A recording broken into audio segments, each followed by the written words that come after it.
నీవు చేసిన ఉపకారములకు నేనేమి చెల్లింతును, నీవు చేసిన ఉపకారములకు నేనేమి చెల్లింతును.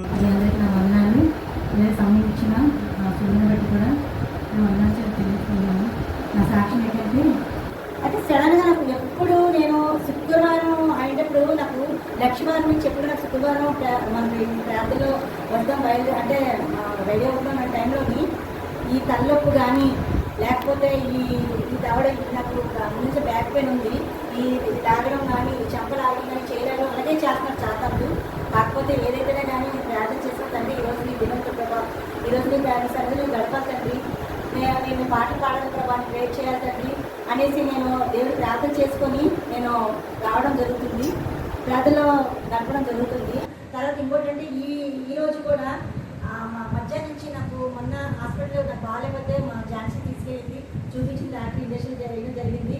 అయితే అంటే రోజు తప్పి రోజు ఇంజక్షన్ వేయమన్నారు. కానీ నేను ఫోన్ చేసి తను అన్నారు మధ్యాహ్నం వచ్చి వేస్తాను అనేసి అన్నారు. తర్వాత మళ్ళీ తనేమో ఫోన్ చేసి నేను రాత్రి 10 గంటలకు వస్తాను వచ్చి వేస్తాను. కాకపోతే మళ్ళీ ఇదంతా లాగేస్తుంది.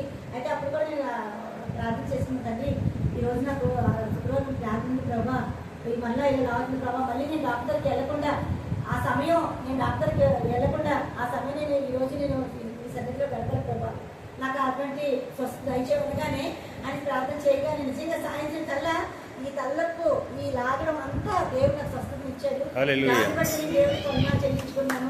అంత గొప్ప దేవుడు అంటే నిజంగా నా విషయంలో ప్రతి ఒక్క నేను ఏదైనా ప్రభు దేవుడు నాకు అనిపిస్తున్నాడు, సాయం చేస్తున్నాడు.